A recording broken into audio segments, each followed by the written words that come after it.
With every passing day,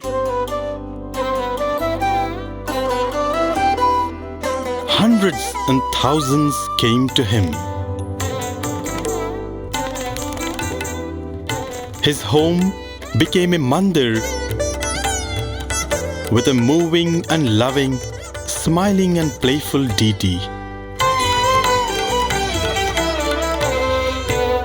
Yes, it was him and only him who turned everyone's tears into streams of bliss.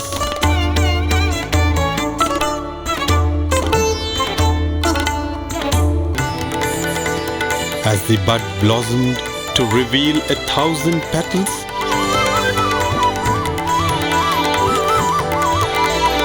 it can only be said that the fragrance of the first few years is unique.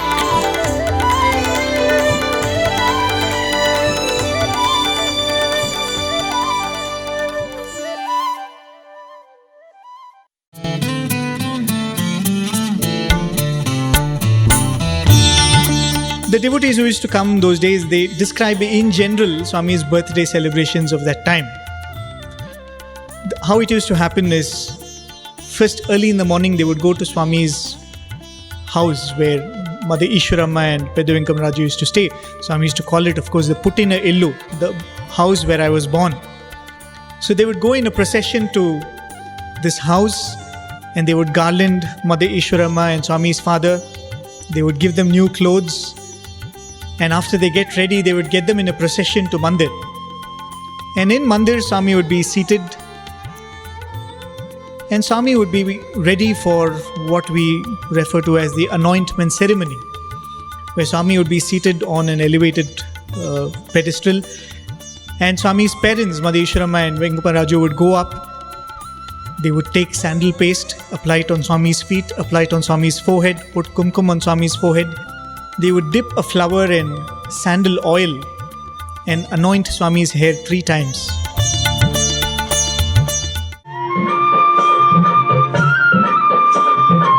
And thereafter, all the couples would go up one by one.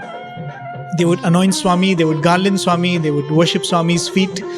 And this used to take a long time because all the couples would get this opportunity. Ram Hare Sai, Krishna Hare, Sarva Dharma Priya Sai Hare.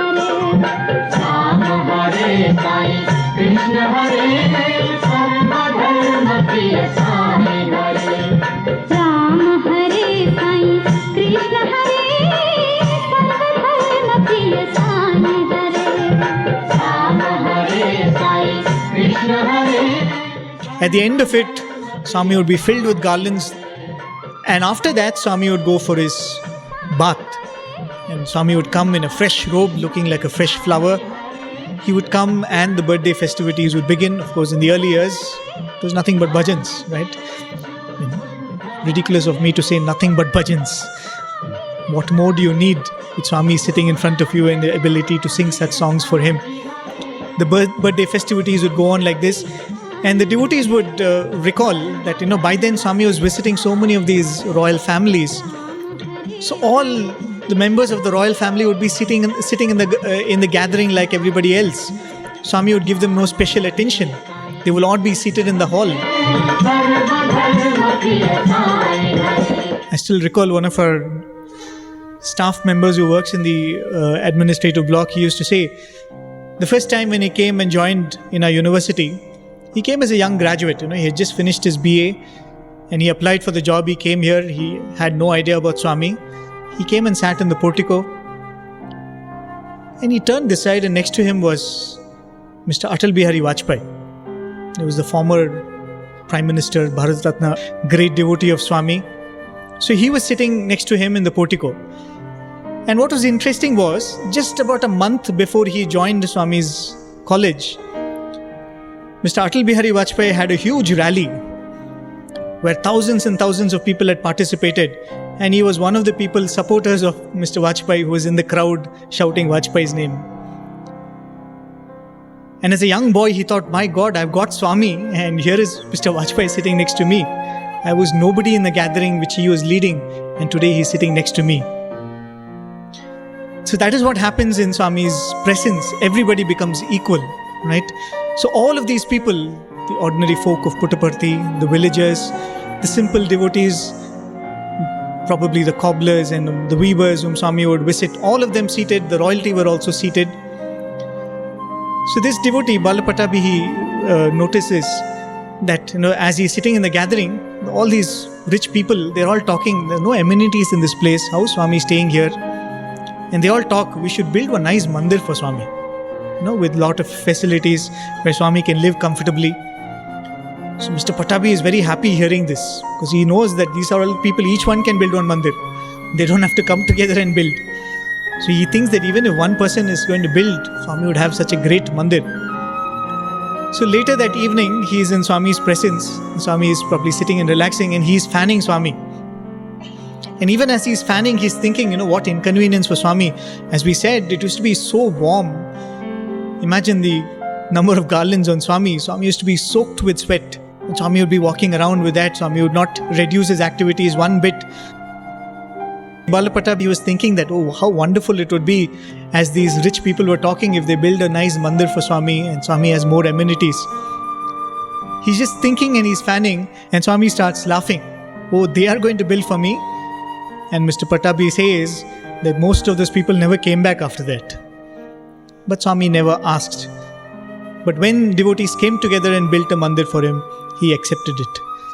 So that was the first birthday celebrations. And with the birthday celebrations, technically the year 1946 came to an end. Many years later, in 2007, Swami suddenly announced that the anointing ceremony would be there, and a few couples got the privilege and chance of doing this. And so for many of us who were never there during these days, we also enjoyed the benefit of seeing Swami being anointed and how it would actually happen.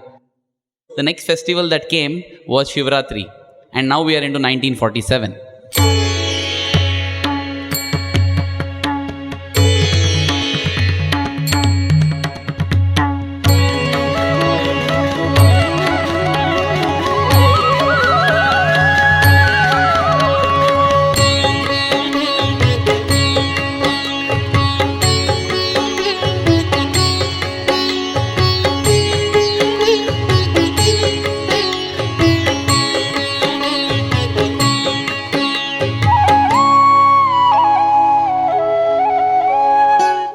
Now Shivratri is very interesting, because even as the Patha Mandiram was being built, the foundation was being dug, there was a person called Guni Venkata.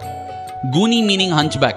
He was a hunchback who was offering his labor of love to Bhagwan, and he was digging. And when he was digging, he hit upon something hard, and when he unearthed it, he saw it was a Pitam. A Pitam is the base of the Shivalinga. And he found one Pitam, found another and another, dozens of Pitams. But then there was one question that was bothering everyone. Where are the lingams? The Pitams are all here. Where are the lingams? And they asked Swami, where are the lingams? Swami smiled and said, the lingams are all here. And he pointed to his stomach. And in 1947 was the first time when on the Shivratri day, the devotees saw something that they had never before seen. It caused them great distress and pain, because their beloved Swami suddenly began to convulse. His temperature shot up, possibly 104, 105 degrees, as Professor Kasturi records in the later years.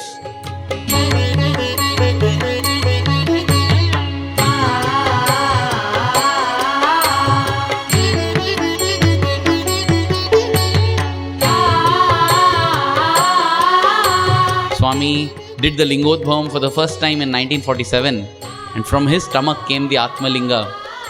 And later on, Swami would tell his devotees that don't feel sad and don't mourn.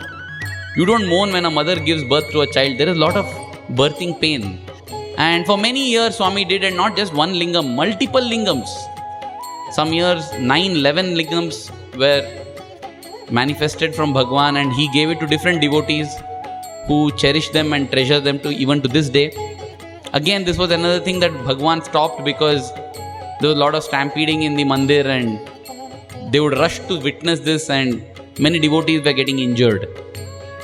Again, we were all lucky because in the year 1999, here we could see early in the morning Swami walking for darshan, ethereal experience.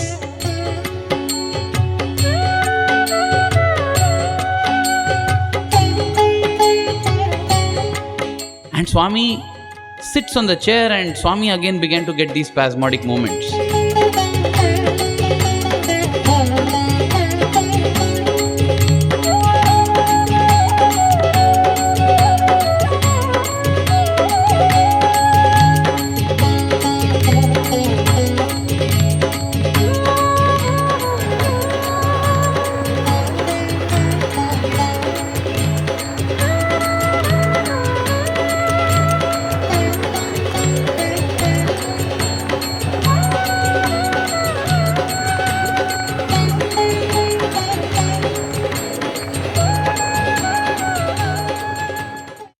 After that lingam emergence, Swami spoke that day telling, ఈ and హిరణ్యం brings his అనేటువంటి యొక్క discourse to a స్వరూపాన్ని close. The Hiranyagarbha here, ప్రతి ఒక్కరి హృదయమందు ఉంటున్నది.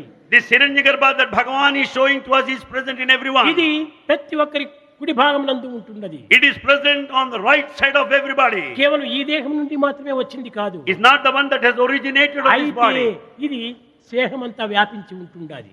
but it has spread all over. అది అనుకున్నప్పుడు ఒక స్వరూపాన్ని చేరుతుంది. But as Bhagavan wills, it takes a form. ఇలాంటి యొక్క తత్వాన్ని మీరు వేరుగా భావించకండి. Don't consider in a different way. ఇది సర్వులు యందు ఉండేటువంటి దీనిని ఈ ఆవిర్భావమైనటువంటి సమయం లోపల ఎవరు చూచారో వారికి ఇంకా జన్మ లేదు.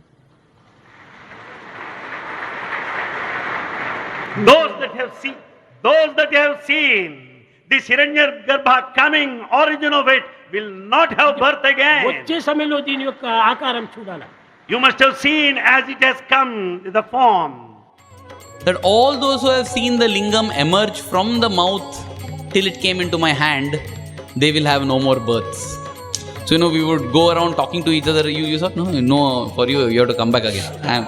I'm liberated, and different theories, different explanations, everything were going on. Why I'm telling this is, the next year, that is the year 2000, I was very, very eager to, photograph the Lingodbam. Everybody, that Shivratri of 2000 again had huge crowds. But even as Swami completed his bhajan after the discourse and went into the interview room, and Swami came out of the interview room, but instead of heading back to the residence, Swami walked and sat on the chair near the discourse table. And as Swami was getting his spasms, suddenly this voice of what Swami had said previous year comes to me. Whoever has seen the lingam emerge from the mouth come till my hand will not have rebirth. And I think that for that 1 second when I click the photograph, the shutter closes and opens. So I will miss seeing that lingam when the Lingodbhavam happens. So photograph important or moksha important? And I decided that both were important. Photograph also important, moksha also important. So what did I do? I aimed at Swami and kept the camera to the side. So I'm seeing the Lingodbhavam and I thought whenever the lingam emerges, I'll just click blindly. And that's why I feel, Bhagwan's photographs are always gifted, because that blind shot yielded this image.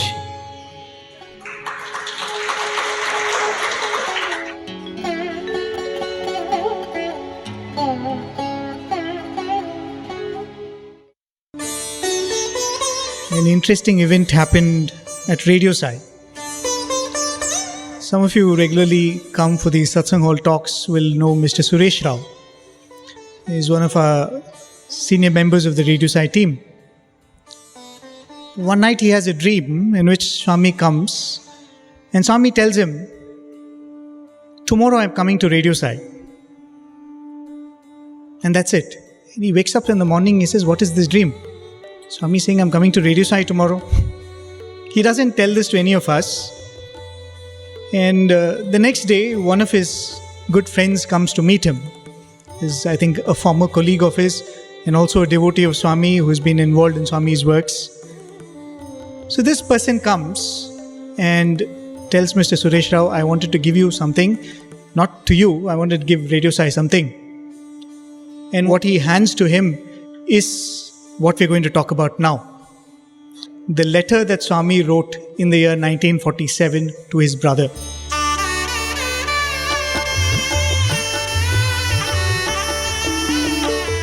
It's one of the most sacred objects, if we could call that. It's the Holy Grail.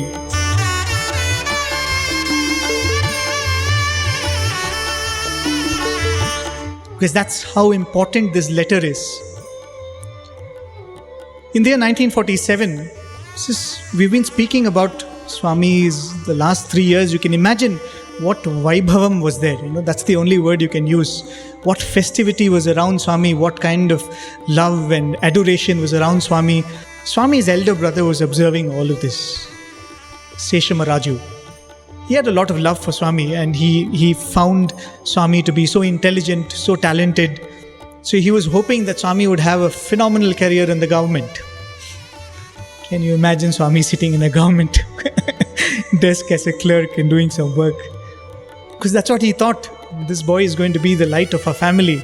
He's going to finish his studies in the school, he's going to graduate with a BA, and he's going to become a clerk in the government. And everything was disrupted. He is sitting here and people are doing kumkumarchana for him and taking him around in palanquins. What happened to the BA degree? What happened to the MA degree? And there was so much animosity in the people around Swami. People used to write about Swami in newspapers very derogatorily. And as an elder brother, when he would read all this, when he would see all these things happening, he would feel so bad. So he was very concerned. He still felt that this was my younger brother who needs guidance. Right? So he writes a very loving letter of counsel to his brother, and he says, you don't know the ways of the world. See the kind of bad name that you're getting. This is going to harm you, and you've risen so much, you've become so famous. But all of this fame comes with a pitfall, and he writes a letter like that full of concern. And in reply to that, Swami writes this most epochal letter. And in that letter, Swami writes, to my devotees. So it was not a letter to his brother, it was a letter to us. It is not wrong to call that letter a blueprint of Swami's mission. It has in it Swami's promise to us. It also has Swami's expectations from us. The very fact that Seshamaraju, Swami's brother, preserved that letter for so many years means that he knew that Swami was not to be taken lightly. He gave that letter to Professor Kasturi much later when he came. And that letter eventually was given to Mr. Indulal Shah, who was, I think, for some exhibition, it was given to him. And this, Mr. Indulal Shah had given it to the devotee who came and gave it to Radio Sai and completely forgotten about it. We had no idea where the letter was for many, many years.